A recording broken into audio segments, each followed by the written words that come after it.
We're here because free speech is under attack. We're here because people are being convinced that socialism works. We're here because people are being judged guilty until proven innocent. We are fighting back with facts. This is not a safe zone, so buckle up, Buttercup. This is the raw, naked truth.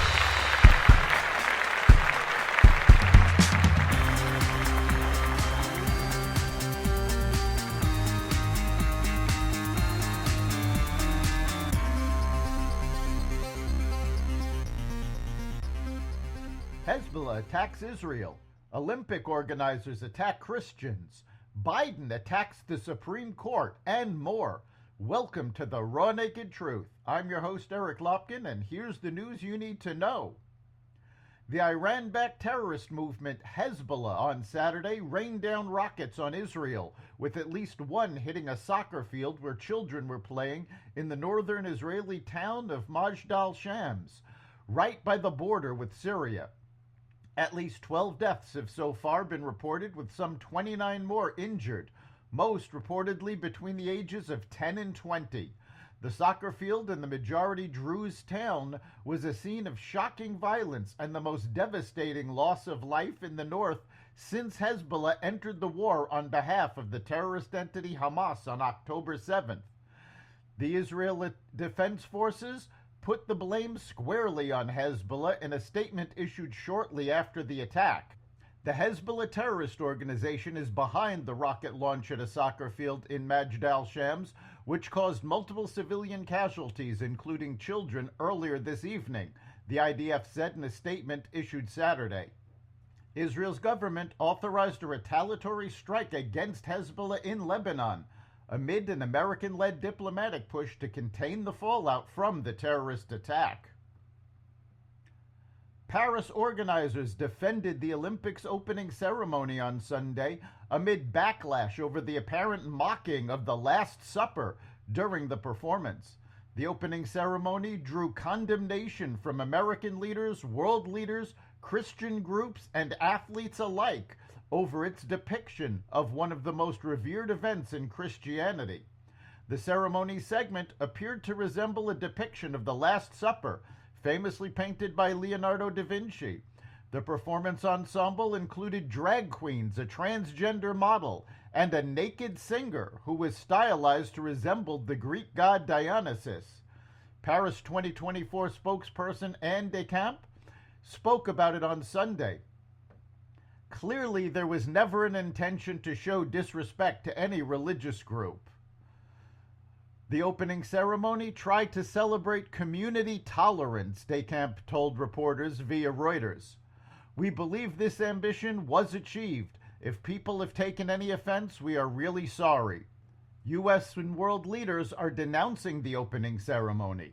Last night's mockery of the Last Supper was shocking and insulting to Christian people around the world who watched the opening ceremony of the Olympic Games, House Speaker Mike Johnson said in a post on X. The war on our faith and traditional values knows no bounds today, but we know that truth and virtue will always prevail. Italy's Deputy Prime Minister Matteo Salvini posted a picture of the drag queens over another picture of the Last Supper, criticizing the act. Opening the Olympics by insulting billions of Christians around the world was a really bad start, dear French, he wrote. Seedy. The Olympic Committee has deleted videos of the opening ceremony from YouTube. President Biden will unveil plans to overhaul the Supreme Court, a White House official said. Biden will propose a constitutional amendment overturning the court's recent decision giving presidents immunity for alleged crimes committed in the course of their official duties while in office, and will urge Congress to establish term limits for the justices who currently serve for life and impose an enforceable code of conduct in place of the self-policing system the court adopted last year. For years, Biden resisted calls from progressives for action to rein in a deeply conservative court that has thwarted Democratic initiatives from fighting climate change to providing debt relief for student borrowers. There is little chance Biden's proposals will advance before the November election, but with public approval of the court at historic lows, Democrats believe they will resonate with Democratic voters. Vice President Kamala Harris, the likely Democratic nominee for president, has been critical of the court's direction because the court has blocked the Biden-Harris administration from illegally making changes to the law. Leftist Senator Elizabeth Warren called for creating a pathway to citizenship for millions of illegal immigrants on Sunday, arguing Vice President Kamala Harris is the candidate to get it done. Warren made the comments during a Sunday morning appearance on CNN's State of the Union with host Jake Tapper.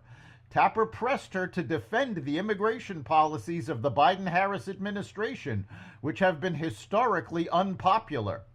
I don't need to tell you, voters overwhelmingly disapprove of how the Biden-Harris administration has handled the border, Tapper said.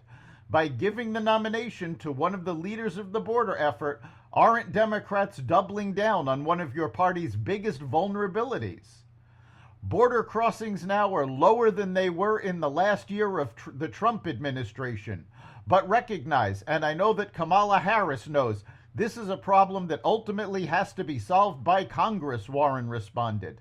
In fact, border crossings during the Biden administration were over 200% higher than at any point in the Trump administration. More U.S. manufacturers are rethinking their plans as they brace for an extended slump in demand.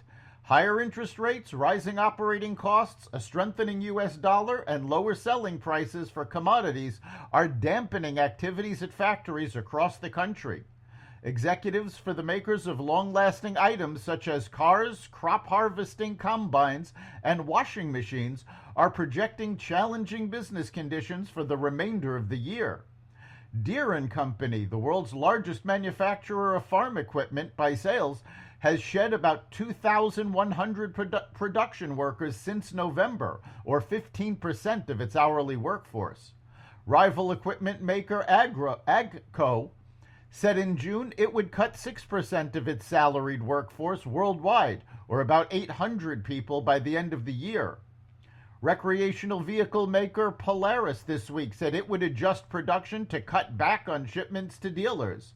The disclosure came as it reported a 49% drop in quarterly income and noted that sales of its motorcycles, boats, and off-road vehicles all dropped as consumers pulled back on discretionary purchases.